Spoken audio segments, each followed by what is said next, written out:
รายการคดีโลกคดีธรรมมาพบกับท่านผู้ฟังเป็นปกติทุกวันจันทร์ถึงวันศุกร์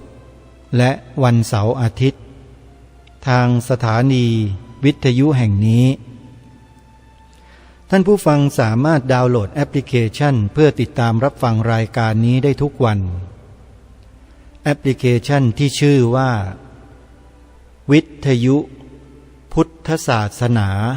ทั่วไทยให้ท่านที่ดาวน์โหลดนั้นได้ปฏิบัติตามขั้นตอน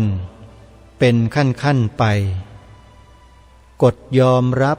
ตกลงไปจนกระทั่งจบท่านจึงสามารถเปิดรับฟังเสียงผ่านแอปพลิเคชันนี้ได้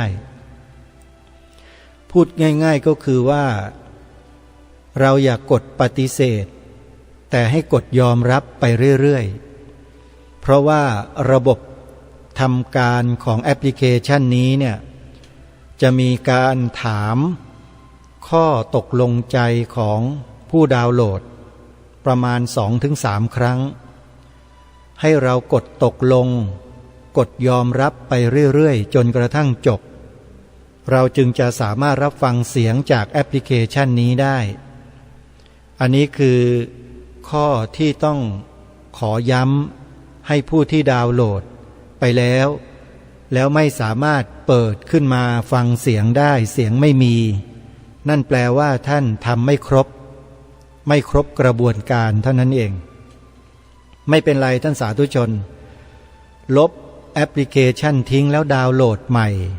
แล้วทำตามขั้นตอนที่บอกสาธุชนทุกท่านวันนี้ที่วัดป่าจริยธรรมจัดทอดกฐินประจำปีพระพุทธศักราช2565ก็ขอเรียนเชิญสาธุชนร่วมเป็นเจ้าภาพทำบุญกับวัดป่าจริยธรรมกันนะโยมนะใครที่จะร่วมทำบุญท่านสามารถโทรศัพท์เข้าไปได้ที่หมายเลข083-327-5700และในวันต่อไปคือวันเสาร์ที่15ตุลาคมที่จะถึงเป็นงานบุญกฐินของวัดหนองกายอำเภอแม่แตงจังหวัดเชียงใหม่โทรศัพท์เข้าไปร่วมบุญที่หมายเลข062-424-9659และ083-789-3642และวันเดียวกันก็มีวัดบ้านปลาคูนอำเภอโพนทรายจังหวัด101ทอดวันที่15ตุลาคมเช่นกันโทรศัพท์สอบถามที่081-183-9690วันนี้ทางรายการได้ตั้งเทปคลิปเสียงของท่านเจ้าคุณพิพิธให้พวกเราได้ฟังกันต่อเนื่องจากเมื่อวานนี้พิธีกรได้ถามท่านเจ้าคุณถึงกระแสสังคมในปัจจุบันที่มองพระที่พูดเกี่ยวกับเรื่องการบ้านการเมืองว่าเป็นความไม่เหมาะสมแล้วให้ท่านเจ้าคุณแสดงทัศนคติเดี๋ยววันนี้เราจะมาฟังซ้ำย้อนกลับไปสัก 2-3 นาทีแล้วก็ฟังต่อเนื่องให้ยาวๆเลยโยมเพื่อไม่ให้เป็นการเสียเวลา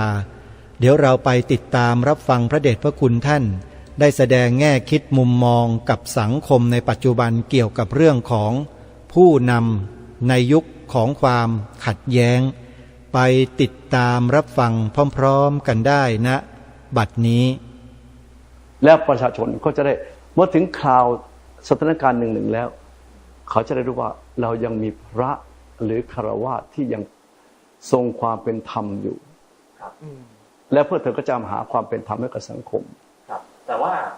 กรอบความคิดของคนไทยที่นับถือศาสนาพุทธไม่น้อยก็มักจะมีกรอบความคิดที่ว่าพระสงฆ์เนี่ยไม่ควรจะมาแสดงทัศนะไม่ควรจะมาแสดงความเห็นทางการเมืองแต่ว่าท่านเจ้าคุณเองก็หลายคนก็อาจจะมองไปอย่างนั้นมีอะไรอยากจะสื่อสารหรืออธิบายตรงนี้ว่าเป็น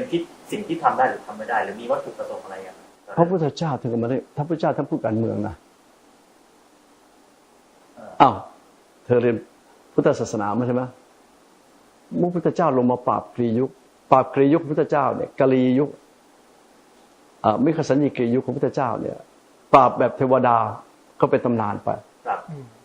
แต่พระองค์ตรัสรู้แล้วเนี่ยพระองค์ จัดระบบประชาธิปไตยปลดระบบอะไรกษัตริย์พราหมณ์แพทย์สูตรและจันทานจากอินเดียหมด วันนะ ระบบวรรณะหมดระบบการกดขี่ข่มเหง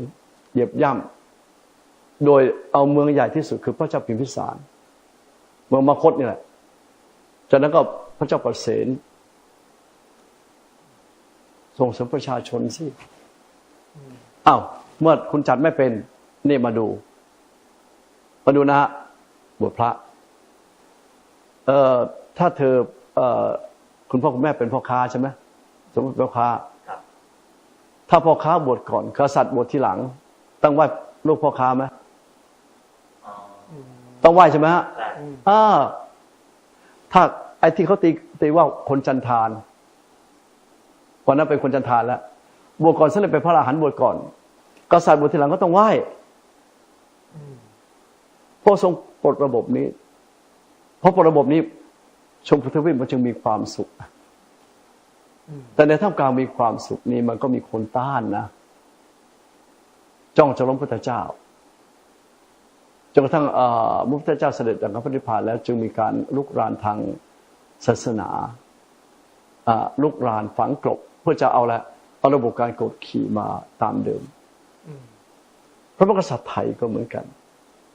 ทรงรับพุทธศาสนามาก็ทรงศึกษาอย่างชัดเจนจึงปลดระบบเขาเรียกอะไรฮะทาสแล้วก็ส่งเสริมแม้แต่อย่างเช่นหลวงนาเนี่ยเป็นลูกคนจนบวชมาแล้วถ้าพ่อแม่เป็นทาสในเรือนเบี้ยถ้าลูกบวชมาแล้วได้นักธรรมชั้นนี้ได้ไปมาก็เรียนเขาจะปลดพ่อแม่เขาจะเป็นพ่อพระแม่พระจะเลี้ยงดูอีกแบบหนึ่ง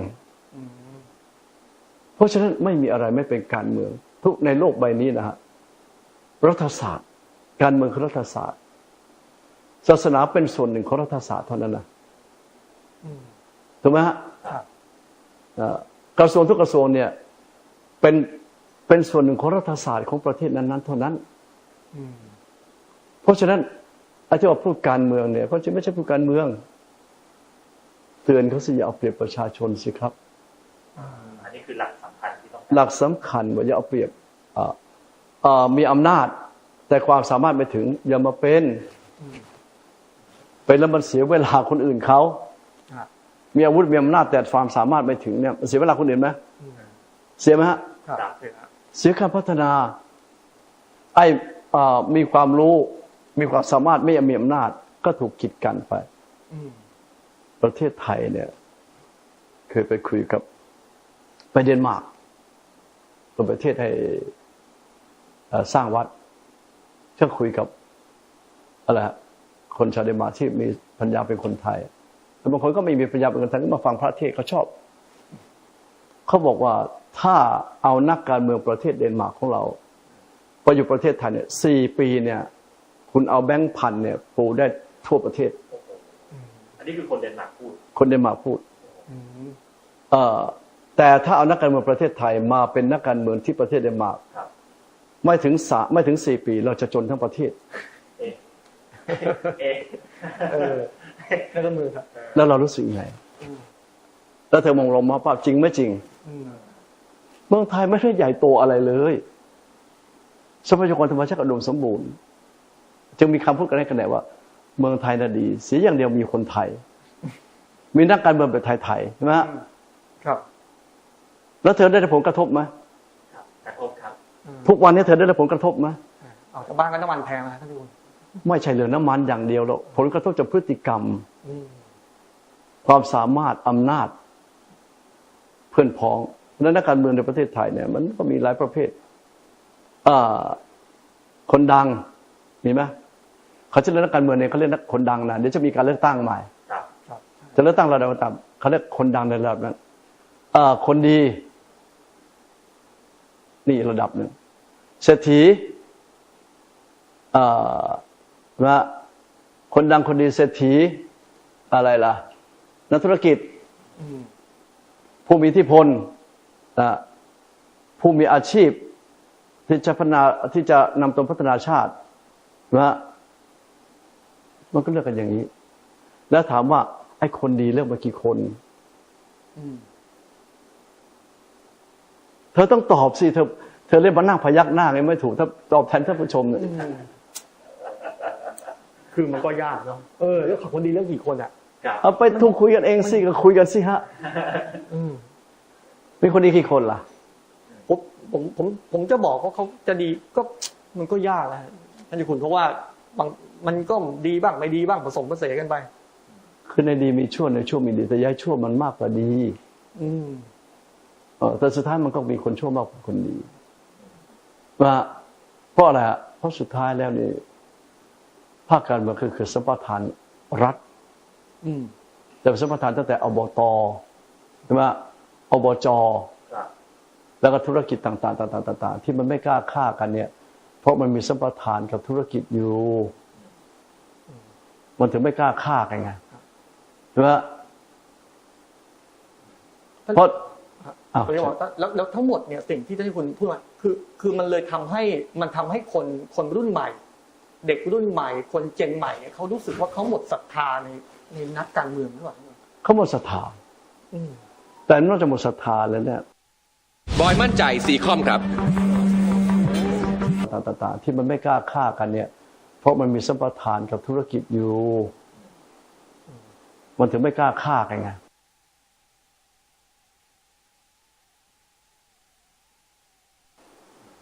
เพราะ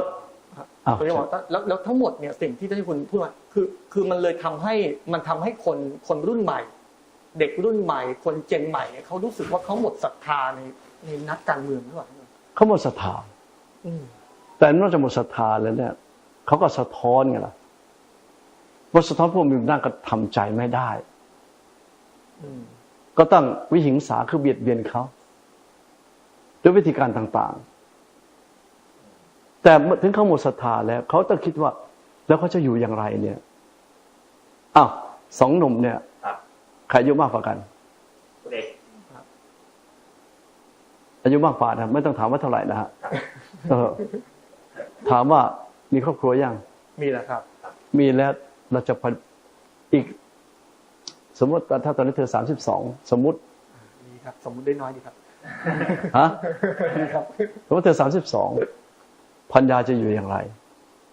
ต่อมาลูกเกิดจะอยู่อย่างไร ใช่ อืม ในอนาคตของเราเนี่ยอีก30 ปี ถ้าสังคมแบบนี้เราจะอยู่อย่างไร ใช่ อืม แล้วเด็กที่กำลังเติบโตขึ้นมาเขาจะอยู่อย่างไร ทุกคนจะมาร่วมกันคิดแล้วเขาก็สะท้อนสิฮะสะท้อนในภาคการเมืองไม่ได้เขาก็ลงค่าถนนไง อ๋อ ใช่ใช่ พอลงค่าถนนอำนาจรัฐกับประชาชนก็กลายเป็นซีวิลวอร์ คู่ขัดแย้งกันแล้ว แล้วกลายเป็นซีวิลวอร์ใช่ไหมฮะ ครับ อืม คือกับสงครามกลางเมือง แล้วรู้ไหมว่า ถ้าเอาคุณที่เป็นนักการเมืองปัจจุบันเนี่ยที่เราทำสงคราม จากการอำนาจและขาดอะไรความสามารถ ครับ คุณลองกลับชีวิตไปเป็นเขาบ้างสิคุณจะทำแบบเขาเลย อืม ทำไหมฮะ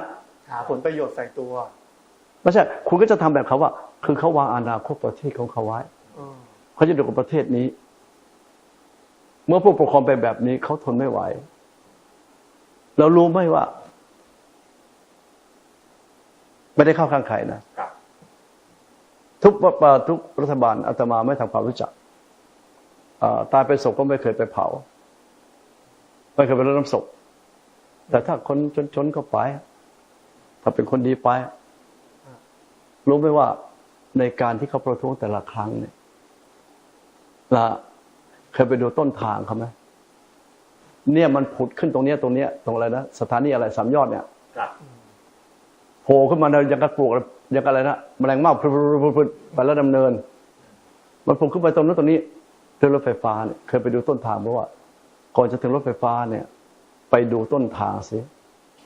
จากัวบ้าง อืม โรลส์รอยบ้างใช่ไหมรถราคาแพงๆมาจอดตรงลานจอดรถเท่านั้นแล้วขึ้นรถไฟฟ้ามา แล้วเขาก็ไม่ต้องมีใครมาเลี้ยงเขา อืม พกติดเป้มารู้ไหมว่าลูกคนพวกนั้นเป็นใครเด็กพวกนั้นเป็นลูกใครวะ อืม เคยถามไหมเคยส่งคนตามไปดูไหมแล้วทำไมเขาจึงประท้วงบางทีก็เพื่ออนาคตตัวเอง ครับ บางทีเขามีจิตใจกว้างขวางอนาคตของน้องๆบ้าง คนอื่นบ้างว่า เขาจะเติบโตอย่างไรเนี่ยในสถานการณ์มันเป็นแบบนี้มาหลายสมัยนะ ใช่ใช่ อาตมาต้องยืนยันว่าท่านผู้ชมยืนยันหลายสมัยแล้วต่อไปเราจะเป็นยังไงกันเนี่ย ครับเนี่ยจึงเป็นที่มาวันนี้ก็อยากจะถามท่านเจ้าคุณเหมือนกันในฐานะที่ก็สังเกตเห็นสังคมมาย้ำเตือนสติสังคมมาตลอดแต่ว่าทุกวันนี้ดูเหมือนปัญหาโดยเฉพาะปัญหาความขัดแย้งทางความคิดความขัดแย้งทางช่วงวัยมันหนักมากขึ้นสังคมไทยเราจะไปยังไงต่อท่ามกลางสภาวะแบบนี้เราจะหาทางออก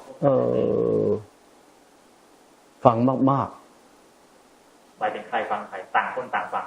ๆผู้นำต้องฟังสิครับ public hearing อ่ะสังคมมันเป็น public ใช่ไหม ครับ ฟังภาษาคนมันเป็นหน่อยภาษาเรียกร้องภาษาการวิพากษ์วิจารณ์และภาษาต่างประเทศที่เขาวิจารณ์ประเทศเรา ต้องฟังให้เยอะ ฟังมากๆคิดใคร่ควรมากๆ ฟังและคิด คิดฟังล่างฟังบนชนในสมองตรองด้วยปัญญากล้าตัดสินใจฟังล่างระดับล่างเขาว่ายังไงระดับบนเขาว่ายังไงแล้วมาคิดชนในสมองมีเวลาไต่ตรองไหมส่วนใหญ่ไม่ได้ไต่ตรองมีแต่ไอ้ฝึกได้ครับพี่ดีครับผมผสมครับนาย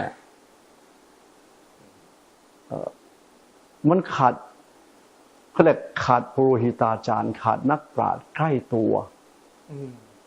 มีแต่เพื่อประจบสอพล นี่อันนี้สำคัญ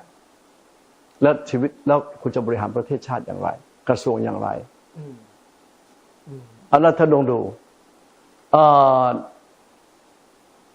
นักการเมืองประเทศที่ยากจนต้องเข้าใจท่านผู้ชมต้องเข้าใจเพื่อท่านยุโรปมันยากจนนะจนธรรมชาติเรื่องต้นไม้จนไหมน้อยกว่าบ้านเราแน่น้ำดื่มจนไหมน้ำจืดจนไหมอาหารจนนะมันจะได้กินบาเก็ตแข็งๆเอาเรื่อยมาเรื่อยใช่ไหมมันไม่ใช่มันจนนะแต่พอดีเขามีใจที่จะมาทำงานเพื่อประเทศชาติเขาเมื่อมีความสามารถแล้วเราต้องช่วยสังคมเขาจึงอาสาตามลำดับขึ้นมาแล้วก็จะสามารถ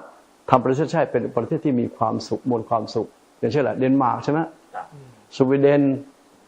โปแลนด์ใช่ไหมแม้กระทั่งอะไรมวลความสุขของชาวเขาอย่างประเทศอะไรภูฏานใช่ไหมเพราะเขาบริหารด้วยคุณธรรมมันต้องคิดขึ้นมาป่าช้าๆอย่าเร็วป่าเป็นปืนกลบางคนปับกล้าอย่างสมเหตุผลวางหลักการตัดสินใจความเป็นไปได้เหลือแค่2 อย่างผ้ามัน possibility ไหมเนี่ยใช่ไหมมันไม่ถึงระดับ prediction อะถ้าดีมันจะเก่งเกินไปใช่ไหมลองตรองดูซิว่ามีโอกาสพลาดกับสำเร็จแล้วหาคนมาวิจัยองค์กรที่เขาประสบความสำเร็จใหญ่ๆในประเทศไทยและในโลกนี้เขาจะมีการตัดสินใจแค่2 เรื่องเท่านั้นตัดความเป็นไปไม่ได้ความเพ้อฝันออกและให้มันเหลือ2 อย่างตัดสินใจดูไอ้ที่ว่าจะเป็นไปไม่ได้อาจจะเป็นไปได้ต้องเอากลับมาใช้ใหม่ไอ้ที่เราตัดสินใจว่าเป็นไปได้เป็นไปไม่ได้ต้องทิ้งหาคนร่วมงานที่ดีถ้าจะคุณจะดูเหมือนว่ารัฐบาลบ้านเราเองเนี่ยนายกเองคนรอบตัวนายกเองเนี่ยเขาก็จะดูเหมือนจะมั่นอกมั่นใจไม่ใช่คนนี้ไม่เอาว่าไม่ใช่คนนี้นะเอาว่าตั้งแต่ลุงน้าเห็นมากันแล้วเอาว่าตั้งแต่เห็นมานายกตั้งแต่ที่ผ่านมาทุกคนก็จะบอกว่ามีความมั่นใจในตัวเองและคนรอบข้างมั่นใจเชื่อใจอย่างนั้นแต่สุดท้ายเนี่ยก็เหมือนไม่รับฟังอย่างแท้จริงหรือเปล่าอย่างกรณีที่มีการเรียกร้องข้อเรียกร้องต่างๆของกลุ่มคนรุ่นใหม่นะครับซึ่งมีความพยายามจะให้เปิดเวทีคุยกันแต่สุดท้ายเองก็ไม่เกิดขึ้นคุยไม่เป็น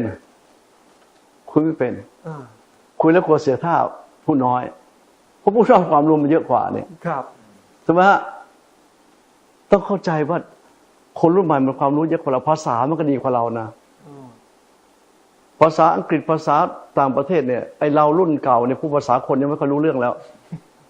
มาเดี๋ยวมันบอกอะไรว่าผู้ภาษาคนไม่รู้เรื่องเพราะฉะนั้นแล้วเราจะทำเพื่ออะไรเนี่ยถามว่าที่เราอาสาขึ้นมาเนี่ยต้องถามตัวเองว่าที่เราเข้ามาเนี่ยที่เอาว่า ปรึกษาตัวเองนะไม่ใช่คำหยาบนะที่กูเข้ามาเนี่ยจะเป็นผู้หญิงผู้ชายก็ตามเพื่อชีพเพื่อชื่อเพื่อชาติเพื่อชั่ว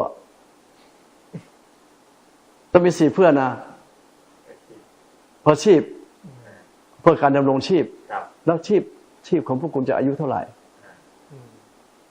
แล้วไม่ทำเพื่อชีพเขาบ้างล่ะเพื่อการดำรงชีวิตของประชาชนบ้างล่ะเพื่อชื่อเราอยากมีชื่อ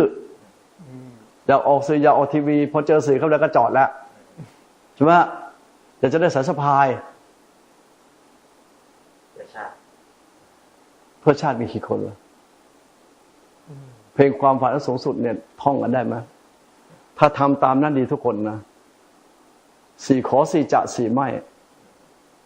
นะรู้จักไหมขอฝันใฝ่ในฝันอันเหลือเชื่อเปิดดูแล้วมี4 จะ 4 ไม่แล้วจะมีบทสรุป2 บทสุดท้ายโลกมนุษย์ย่อมจะดีกว่านี้แน่เพราะมีผู้ไม่ยอมแพ้แม้ถูกยันจงยืนหยัดสู้ไปฝ่ายประจันยอมอาสันเขาพระปองเทิดผองไทยแต่ที่แล้วมามันมีกี่คนล่ะปัจจุบันนี้มันมีกี่คนแต่เด็กรุ่นใหม่มันก็มีของมันนะเพราะประเทศชาติเป็นของเขานี่ให้จำไว้ว่าเยาวชนคือคนของชาติใช่ไหมครับคืออนาคตชาติเลยครับเยาวชนคือคนของชาติถ้าผู้ใหญ่คิดอย่างนี้นะฮะเขาจะฟังทุกคนเขาจะดูมวลความสุขเขาจะเติมเต็มให้เด็กให้เยาวชนตั้งแต่เด็กเล็กมาแต่คิดอีกแบบหนึ่งเฮ้ยเยาวชนเป็นของชาติตอนเราเป็นผู้ใหญ่นะคิดต่อไปว่าชาติเป็นของเยาวชนชาติเนี้ยเป็นของเยาวชนวันนี้ในอนาคตชาติเป็นของเธอไหมเป็นของเธอไหมเธอเป็นเด็กวันนั้นวันนี้เธอต้องรับผิดชอบในอาชีพของเธอไหมเป็นของเราถ้าผู้ใหญ่คิดอย่างนี้ปัจจุบันคิดอย่างนี้นะไม่มีคนชั่วหรอกฮะไม่มีนักการเมืองที่เลวสักคนทุกระดับเพราะเราไม่ได้ทำเพื่อชาติทำเพื่อชั่วเพื่อชีพกับเพื่อชั่วชีพเรากับเราจึงทำความชั่วแล้วผลจากการที่เราทำความชั่วเนี่ยมีใครสรรเสริญบ้างรัฐมนตรีที่มีแต่คนเรียกอีเรียกไอ้นักการเมืองรัฐมนตรีมีแต่คนเรียกอีเรียกไอ้มีอนุสาวรีย์ไหมเอาว่าพรรคเดียวกันเนี่ยหัวหน้าพรรคตายปีแรกมีคนไปทำบุญแง่ๆอยู่แล้วปีที่2เนี่ยจะมีใครไปทำบุญไหมไปไหมฮะเริ่มคิดแล้วอาจจะลืมแล้วด้วยซ้ำก็ได้ว่ามีหัวหน้าพรรคถามว่าพุ่มพวงตายเนี่ยเธอเคยทำข่าวพุ่มพวงใช่ไหมรู้ไหมพุ่มพวงตายเนี่ยทั้งปีมีคนไปไหมไปขอหวยทุกคนไม่เขาก็จัดดนตรีไปไหมเขาจัดดนตรีไปไหมใช่มีดนตรีเที่ยวง่ายเที่ยวง่ายแล้วถามว่าคนอื่นตายล่ะมีคนไปงานไหมวันนี้นักการเมืองคนนี้ตายนะอดีตมันตายคนอื่นนายกรัฐมนตรีคนนี้นะโอ้ประชาชนไปเป็นหมื่นเป็นแสนเป็นล้านมีไหมทำบุญให้ครึ่งประเทศมีไหมก็พวกเขายังไม่ทำบุญให้เลยเขายังไม่ไหว้กระดูกกันเลยคนเราถ้าอยู่ด้วยกันนะเป็นผู้นำเป็นลูกพี่เขาใช่ไหมคนที่อยู่กับเราไม่นับถือเราจะเป็นซะเลยโอ้นี่เห็นภาพเลยนะตอนเนี้ยการตอนนี้อ้าวใช่ไหมลูกน้องไม่เคารพหัวหน้าเนี่ยมีหลายกลุ่มเลยฮะท่านเจ้าคุณตอนนี้ได้ที่ตายไปแล้ว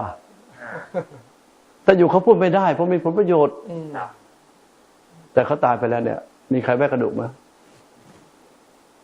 เขาว่าเห็นต้นหน้ารับหลังนี่มีใครกรวดน้ำวันนี้ข้าพเจ้าขอกรวดน้ำให้อดีตรัฐมนตรีคนนี้วันนี้ข้าพเจ้าขอกรวดน้ำให้นายกรัฐมนตรีคนนี้อดีตนายกรัฐมนตรีคนนี้มีไหมเธอเคยอุทิศให้ไหมไม่เคยฮะแต่บรรพชนกับราชการทุกราชการเนี่ยที่สวรรคตไปแล้วเนี่ยเธอกรวดน้ำให้ไหมกรวดน้ำให้ใช่ไหมแล้วกรวดน้ำให้เราไหว้พระไหว้เจ้าขอให้พวกว่ารุสรีที่เราไปน่ะเราไปไหว้อะไรเราไม่ได้ไปดูนะไปไหว้จะขอหวยเขาอะไรก็แล้วแต่ดูสิได้บอกท่านผู้ชมว่าเคยไปไหว้พระนเรศวรไหมรุสรีที่ดอนเจดีย์ใช่เคย ถามเธอทั้งสองคนท่านผู้ชมว่าเธอไหว้พระนเรศวรองค์เดียวอ่ะไหว้องค์เดียวป่ะไม่นะครับก็มีองค์อื่นด้วย ไม่ใช่พระนเรศวรนั่งอยู่บนไหนอยู่บนช้างเธอไหว้ช้างไหมก็ไหว้พระนเรศวรเป็นหลักถ้าไม่มีช้างทำไงอ่ะถ้าวันนั้นไม่มีช้างอ่ะมีพระนเรศวรไหมมีประเทศไทยไหมถามว่าราคาพระนเรศวรที่สร้างอ่ะกับช้างเนี่ยใครแพงกว่ากันช้างตัวใหญ่กว่าแพงกว่าใช่ไหมฮะอ้าวคนเรานะฮะ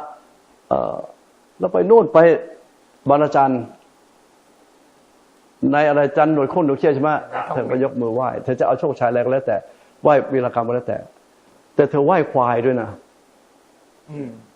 ถ้าไม่มีควายเหล่านี้นะฮะไม่มีวีรกรรมในใจไม่จะขี่อะไร สัตว์มันยังโดนไหว้เลยฮะแล้วคนไม่โดนไหว้เนี่ยตายไปแล้วไม่โดนไหว้ลูกน้องไม่ไหว้เนี่ยแปลว่าอะไรไปคิดเยอะๆนะ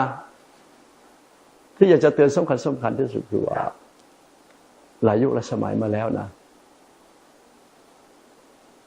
ผู้นำที่เอาเปรียบประชาชนเอาเปรียบเหยียบย่ำกอบโกยโกงกินเนี่ย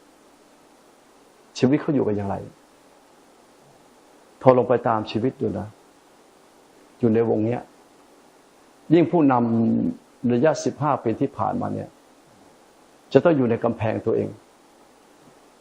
เมื่อทะเลาะวิวาทกันแล้วออกไปกินข้าวได้ไหมถามว่าไปนั่งกินข้าวข้างถนนได้ไหมปัจจุบันเนี้ยก็ยากนะตอบสิครับมันไม่ใช่ว่ายากเอาความจริงไม่เห็นเลยพูดกันไปได้ไหมไม่ได้ใช่ไหมไม่ได้ไปโดนเด็กด่าทั้งแอบไปขึ้นลิฟต์แล้วก็เข้าห้องเลยไปนั่งกินพวกตัวเองเกิดมาเป็นผู้นำสังคมเนี่ยนะจำไว้นะถ้ายังเดินบนถนนไม่ได้ยังมีบอดี้การ์ดติดตามนะการนู่นการนี่อย่าเป็นผู้นำเลยเพราะคุณกลัวลูกปืนเนี่ยคุณกับการโต้ตอบดูพระบิณฑบาตสิสมมติเจ้าคุณสมเด็จพระสังฆราชบิณฑบาตเนี่ยท่านจะมีมือปืนไหมไม่มีมีไหมไม่ต้องมีทำไมไม่มีมือปืนล่ะก็ต้องถามดูยังต้องมีลูกศิษย์หิ้วกับข้าวอีกนะเอารถ10 ล้อไปใส่เนี่ยรับรองได้ 4-5 คันถ้าบิณฑบาต1 ชั่วโมงนะเอาวันนี้สมเด็จสังฆราชซึ่งทรงพระชนเยอะแล้วนะจะบิณฑบาตนะโอ้เธอเอ้ยเธอไปไหมถ้าไปบ้านใกล้ๆบ้านเธอไปครับใช่ไหมฮะพระคณาจารย์แต่ละองค์เนี่ยท่านเคยมีมือปืนไหมมีไหมฉันข้าวใครก็ไม่ต้องกลัวยาพิษต้องกลัวไหมฮะไปไหนก็ไม่ต้องกลัวสตรานอนดูพระท่านนอนนั่งกรรมฐานนี่หันหลังให้มนุษย์นะหันหน้าเข้าพระพุทธรูปถ้ามีศัตรูโป้งเนี่ยทะลุอย่าทะเลาะกันสิฮะอย่าไปทะเลาะกับคนอย่าไปวิวาทมามันน่าสงสารจริงๆตั้งแต่ผู้นำที่ตั้งแต่ปี19มาเนี่ยสำหรับชีวิตหลวงนาอาตมานะฮะไม่ให้ผู้นำไปนั่งกินข้าวข้างทางไปเดินช้อปปิ้งสบายๆไปเดินพูดกับผู้คนมันเดือดร้อนไปทั้งเมียลูกครอบครัวไปไหนไม่ได้ต้องเก็บตัวแล้วจะต้องวนเวียนอยู่เงี้ยนักโทษติดคุกเดี๋ยวมันก็ออกมาแล้วมันเดินไปไหนก็ได้ถูกไหมฮะใช่แต่ผู้นำไม่ได้นะคิดเท่านี้ก็พอแล้วคิดเท่านี้สยดสยองพอแล้วท่านเจ้าคุณแล้วอย่างนี้เองผู้นำบ้านเราเองสุดท้ายแล้วเนี่ยจะมีทางออกอะไรจะใช้หลักคำสอนทางพุทธศาสนาอะไรที่ทำให้เขาสามารถที่จะแบบกลับมาเป็นผู้นำที่คนศรัทธาไม่ต้องกังวลไม่ต้องกลัวคือมันเป็นแค้นผูกแค้นเข้าใจไหมฮะที่เขาลงจากหลังเสือไม่ได้เรียกแค้นผูกแค้นครับเมื่อคุณทำอย่างนี้แล้วมาสร้างความแค้นไปแล้วคุณก็จำเป็นจะต้องมีต่อลงเมื่อไหร่นะฮะลงไปเดินถนนดูเถอะกระถิ่นเยอะเลยกระถิ่นเยอะคนจองไปหมดแล้วใช่ไหมฮะลองไปเดินดูสิแต่ละคนเนี่ยที่จ๋ากันมาเนี่ยตั้งแต่ไม่รู้อะแต่มาตั้งแต่ปี19นะยังไม่เห็นผู้นำโผล่ไปเลยฮะแล้วไปแล้วต้องมีขุนทหารพรานธนูไปยืนล้อมรอบ แล้วคุณทหารพรานดูตรงนั้น คุณก็ไม่มีสิทธิ์จะใช้เขาแล้วนะ ใช่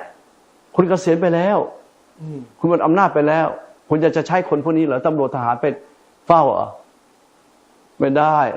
เป็นการใช้ภาษีของราษฎรแล้วเป็นทำไมอ่ะแล้วเดี๋ยวเราไปทั้งเมียก็เดินได้ไหมถามว่าลูกเดินออกไปเนี่ยได้ไหมฮะเอาหลานไปฝากโรงเรียนเกิดไอ้โรงเรียนนั้นอ่ะมันเป็นผู้ถูกกระทำอ่ะโรงเรียนดังอ่ะจะรับฝากไหมก็คงยังแม่แบบคนที่เขาเคยพ่อเขาเคยทำกับเราเนี่ยทำกับพวกเราว่าหมาเดือดร้อนไหมถามว่าหมาบ้านนั้นน่ะออกไปเนี่ยถ้ารู้ว่าหมาบ้านนั้นคนเตะไหมถูกไหมฮะมันไส้มันก็เตะฝาดเจ้านายมึงหน่อยมันจึงเป็นชีวิตที่น่าสงสารอาตมาว่าเป็นชีวิตที่น่าสงสารที่สุด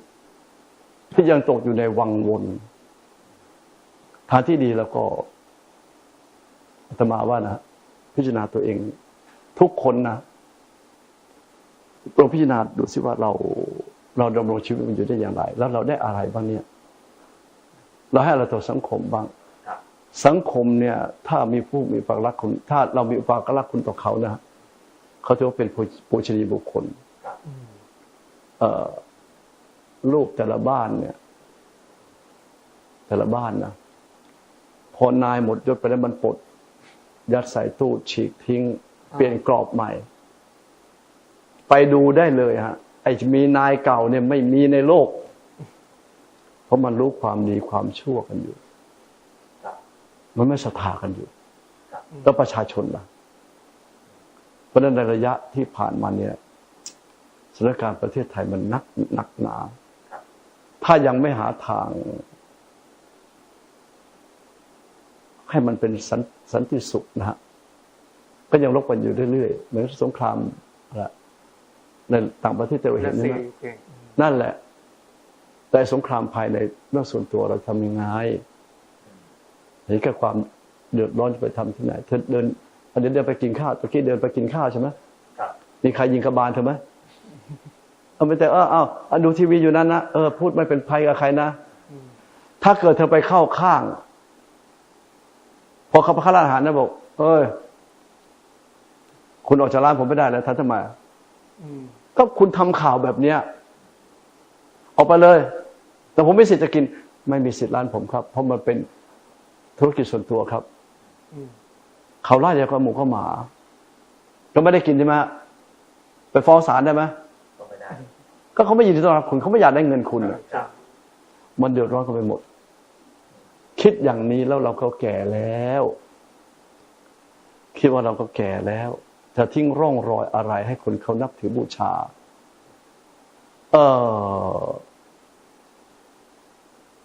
คนเนี่ยเขาพุทธเจ้ามาประสูติเนี่ยนะฮะมาจุติในโลกใบนี้เขาเชิญมานะเชิญมาเนี่ยเชิญแล้วเชิญอีกเชิญแล้วเชิญอีกใช่ไหมพอตรัสรู้แล้วจะแสดงธรรมเชิญไหมต้องเชิญและแสดงธรรมเธออย่าเก็บเอาความดีส่วนตัวไว้เลยเอาปัญญามาแก้ไขมิคสันติกิริยุคเถอะแต่เหนื่อยหน่อยนะเหนื่อยหน่อยพระเจ้าต้องคิดสุดท้ายเป็นไงรูปปั้นท่านเยอะไหมดูสิดูดิเยอะไหมเนี่ยเยอะไหมเยอะไหมเนี่ยเยอะครับแต่ว่าคิดว่าองค์ดำๆเอาองค์ดำๆราคาเท่าไหร่อันนี้ประเมินไม่เป็นครับประเมินไม่ถูกแต่ก็น่าจะมีราคาอยู่เท่าไหร่อันนี้ไม่ทราบจริงๆครับหลักแสนไหมฮะทั้งเงียบอย่างนี้เป็นหลักล้านแล้วฮะเนี่ยทำไมล่ะไม่รู้จักกันเลยนะน่ะใช่ไหมเราไม่รู้จักเราไม่เคยเห็นตัวตนที่แท้จริงใช่ไหมแต่เราได้รับบารมีท่านคำสอนท่านเขาจึงสร้างรูปเอาไว้นักการเมืองทุกคนเนี่ยที่ไม่มีความสามารถปราศจากความเป็นธรรมนะสร้างความโชคชัยประชาชนเนี่ยเขาโค่นอนุสาวรีย์ทิ้งมาเยอะแล้วเขาโค่นมันทิ้งเยอะต่างประเทศมากโครมนะเท่านั้นเองคิดเยอะๆเท่านี้นะก็จะรู้ว่ามวลแห่งความสุขเราหายไปแล้วหนึ่งถึงเวลาหรือยัง ขอโทษขอโทษคืออย่างขอโทษนะครับ ที่ผมหลงเดินทางมาเส้นทางนี้ ต่อไปนี้เป็นหน้าที่ของเด็กๆนะลุงพลาดไปแล้วนะที่ทำเป็นทำกรรมเอาไว้ขอโทษด้วยคราวนี้ก็จะส่งเสริมพวกเราละแล้วทุกคนก็จำไว้นะว่าจากนี้ไปนะฮะดูชะตาลุงเป็นตัวอย่างดูชะตาคุณปู่คนนั้นเป็นตัวอย่างงอกในพลทางนั้นแหละในพลทางนั้นแหละเลยก็งอกแล้วใช้ทหารโดยที่ไม่มีสิทธิ์จะใช้ตำรวจโดยที่ไม่มีสิทธิ์ใช้แต่ก็โยงใยกันไว้เพราะว่าถ้าเธอคิดได้ตรงนี้ถ้าสมมติเธอคิดได้แบบนี้เธอก็จะทำรายการอีกแบบหนึ่งไม่ต้องเข้าข้างใครไม่ต้องรับจ้างใครใช่ไหมแล้วไม่มีใครเกลียดเธอถ้าเธอไปรับจ้างใครไปเข้าพวกใครรับรองไอ้2 หนุ่มนี้นะอย่าว่าแต่นั่นเลยผ่านประตูสุทัศน์นะอีเมฆาหน้าประตูบอกมึงไปเลยป่ะว่าแล้วอยู่ยังไงเพราะฉะนั้นคิดถึงประเทศชาติเยอะๆถ้าคิดเห็นแก่ตัวนะจงเห็นแก่ตัวในมุมนี้ว่าเราไปไหนไม่ได้ลูกเมียไปไหนไม่ได้กินอะไรก็โดนยาพิษออกไปก็โดนละโดนด่าโดนเคลี้ยงนะฮะโดนบริพาทเขาบริพาทโดยนั่นไม่ได้เขาก็บริพาททางสื่อสารมวลชนทางโซเชียลแต่ละทีในใจหายนะวิเคราะห์ตัวเองบ้างแล้วก็จะรู้สึกโอเคอันนี้เป็นประเด็นที่ชวนมอง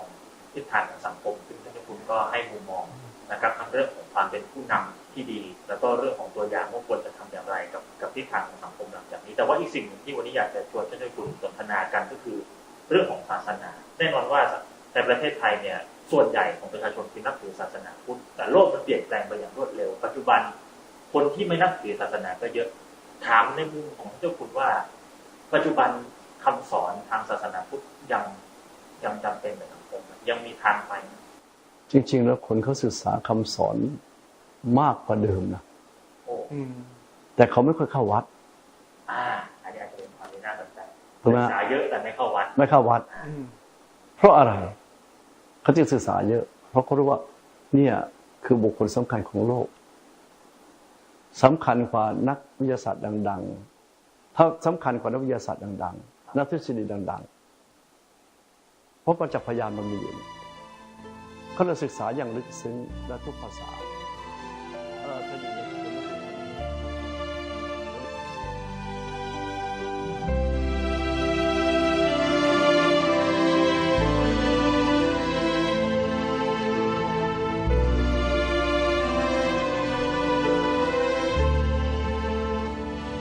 ท่านสาธุชนผู้ฟังทุกท่านในช่วงท้ายรายการของวันนี้ขอสรุปแล้วก็จะเปิดเพลงหนึ่งซึ่งเป็นบทพระราชนิพนธ์ที่ท่านเจ้าคุณได้พูดถึงเมื่อสักครู่คือความฝันอันสูงสุดให้พวกเราคนไทยได้ฟังกันสักครั้งหนึ่งเพื่อจะได้แง่คิดมุมมองอะไรให้กับตนเองของเรากันบ้างโดยเฉพาะพวกนักการเมืองท่านเจ้าคุณพูดเป็นกลางๆไม่ได้เข้าข้างใครเลยใครจะชอบใครจะเกลียดไม่ใช่ปัญหาของท่านแต่สิ่งสำคัญที่สุดคือความถูกต้องที่ท่านเจ้าคุณท่านดำรงไว้เสมอที่อาตมาภาพ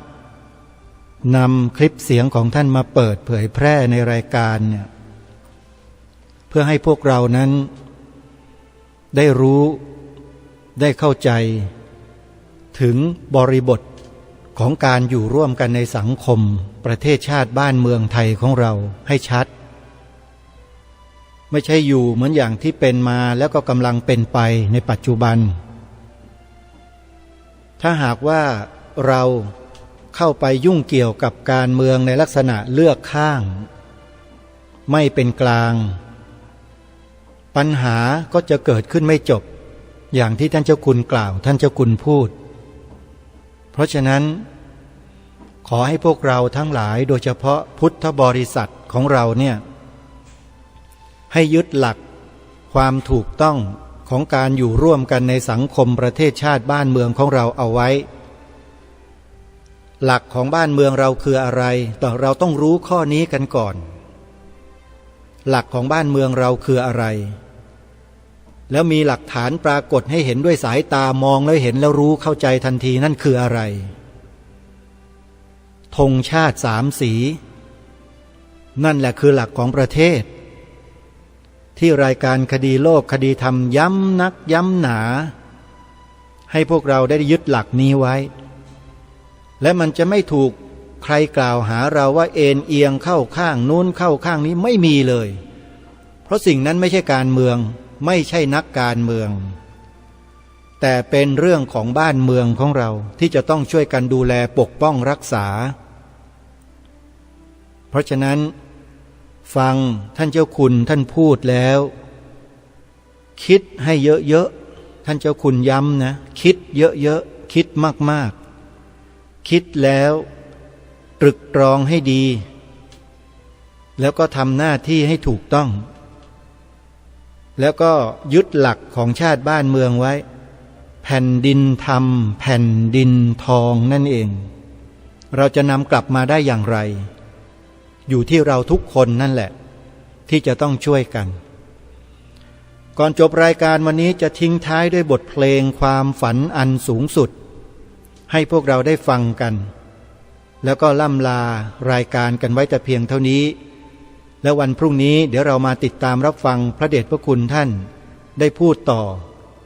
โดยพิธีกร2 คนได้ตั้งคำถามไว้เมื่อสักครู่เดี๋ยวเราจะย้อนฟังคำถามใหม่เมื่อวันพรุ่งนี้แล้วไปติดตามรับฟังพร้อมๆกันในวันพรุ่งนี้ต่อไปวันนี้เวลาของรายการหมดลงแล้วอาตมาภาพต้องขอสมมุติยุติไว้แต่เพียงเท่านี้พบกันใหม่ในวันต่อไปขอความสุขสวัสดีในธรรมแห่งองค์สมเด็จพระบรมศาสดาสัมมาสัมพุทธเจ้าจงปรากฏเกิดมีขึ้นในจิตใจของท่านผู้ฟังทุกท่านทุกคนเทอญขอเจริญพร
ใน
ในฝันอันเหลือเชื่อขอสู้ศึกทุกเมื่อไม่หวั่นไหวขอทนทุกข์รุกโรมโหมกายใจขอฝ่าฟันผองภัยด้วยใจทะนงจะแน่วแน่แก้ไขในสิ่งผิดจะรักชาติจนชีวิตเป็นผุยผงจะยอมตายหมายให้เกียรติดำรงจะปิดทองหลังองค์พระปฏิมาไม่ท้อถอยคอยสร้างสิ่งที่ควรไม่เรรวนภาวะผวังคิดกังขาไม่เคืองแค้นน้อยใจในโชคชะตาไม่เสียดายชีวาถ้าสิ้นไป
สู้